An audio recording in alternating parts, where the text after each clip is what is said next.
I can't ignore how oddly convenient it feels that right as Joe McCann is facing growing pressure over Ashlee Jenae's death, out of nowhere, a Miami stripper suddenly appears with claims about Ashlee's hidden life. The timing alone raises eyebrows, and people aren't buying it at face value. It almost feels staged. Like, is this some kind of deliberate attempt to reshape the narrative? Because if the public starts seeing Ashlee not as a glowing bride-to-be, but as someone living a secret double life, it suddenly makes the idea that she ended her own life seem more believable. But really think about it, who does that version of the story actually help right now? Because from this angle, it doesn't look like truth-seeking. It looks like a calculated distraction, shifting focus onto Ashlee's past instead of digging into what actually led to her death. At this point, I genuinely thought we'd be closer to answers, but instead, the situation feels more like a performance than an investigation. Still, here's what's being pushed now.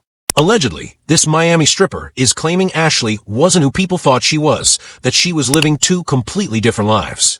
According to her, Ashlee had a second Instagram account, one that supposedly showcased her working as a stripper and offering services, and that account has since vanished.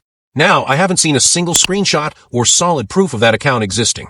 But something that did stand out is how minimal Ashlee's current page looks. Very few posts, which has led some people to speculate that there could have been another account where more revealing content was shared. Especially when you factor in her Twitter, which reportedly contains some pretty explicit material. On top of that, this same source is claiming she can confirm Ashlee worked as a bottle girl at Dare South in Miami, Florida, a setting where, allegedly, she may have crossed paths with certain clients. And when you really study Ashlee's online presence, something doesn't quite add up. She wasn't promoting products the way most influencers do. Instead, she seemed to be selling an image, a lifestyle that looked expensive, polished, and curated, but without any clear explanation of where the money was coming from. Yes, her friends have stepped forward saying she had a hair care brand, and that she was doing well financially. But if that's the case, where's the evidence? Where are the consistent promotions, the brand deals, the visible sales? Why wasn't her page filled with the very business that was supposedly funding her life? And let's be real. A lot of people have already started sharing their own claims about Ashlee, including someone who says they knew her personally, and this is what they had to say. No one else wants to say it, so I will. Ashlee might have been presenting herself as an influencer recently, but in Miami, people knew her for something else entirely. She was dancing. That's how Joe met her at a party while she was performing. She ended up in his section, and from that moment on, their relationship spiraled into this intense, chaotic cycle.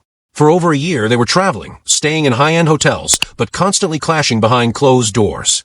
And this engagement everyone is talking about? It wasn't even their first. It was the second time they had tried to make it official. And it doesn't stop there. This wasn't the first time authorities had to step in because of their fights. Police had reportedly been called before to break things up. Meanwhile, Joe himself is allegedly under investigation for financial misconduct, accusations that he had been presenting profitable investments when, in reality, they were losing money for years until it finally caught up with him. He's older, wealthy, and according to this perspective, held a significant level of control in that relationship. Some believe that imbalance played a major role in why he chose her in the first place. And at the end of all this speculation, all these claims, one haunting question still lingers: what actually happened that night? Because until that answer comes out, everything else just feels like noise. May she rest peacefully, and may the truth, whatever it is, finally come to light. From what's being whispered behind the scenes, this wasn't just a casual arrangement. People are describing it as an amplified, no-secrets version of a transactional lifestyle. That claim is coming from someone insisting they knew both of them and shared overlapping circles.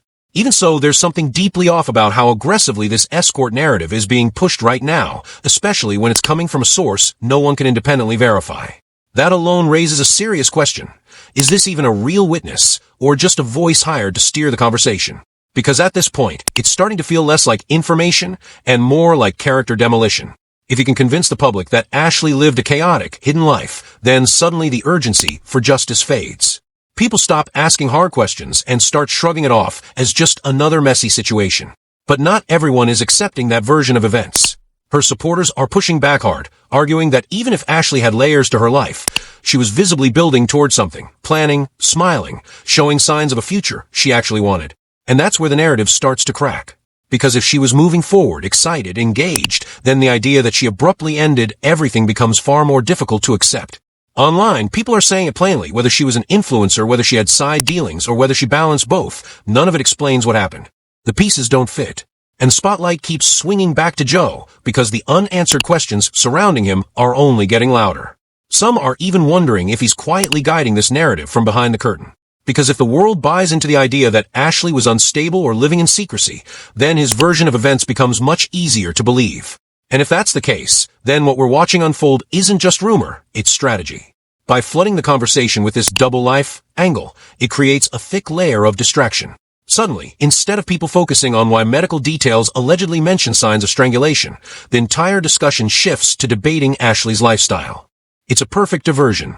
And some are even questioning whether that so-called stripper was planted to reinforce the story, to give it just enough credibility to spread faster. Because while all of that noise is growing, other details about Joe are quietly surfacing, details that paint a much darker picture.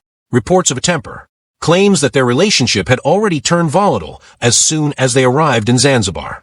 Allegations that he delayed informing her family. Rumors that he left her alone at the villa while spending time with other women locally. And even speculation that some kind of policy had been taken out on her. None of these claims are confirmed, but together, they're forming a pattern people can't ignore. And then there's the financial side, which only adds another layer to the tension. Joe is linked to a crypto fund called Asymmetric, one that reportedly suffered massive losses, wiping out millions.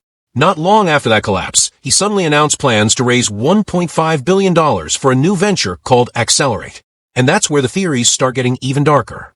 Some believe that in order to secure large sums without raising suspicion, he may have created the appearance of a perfect relationship, a public proposal, a polished image, only for a tragedy to unfold far from home, in a country where legal processes operate differently.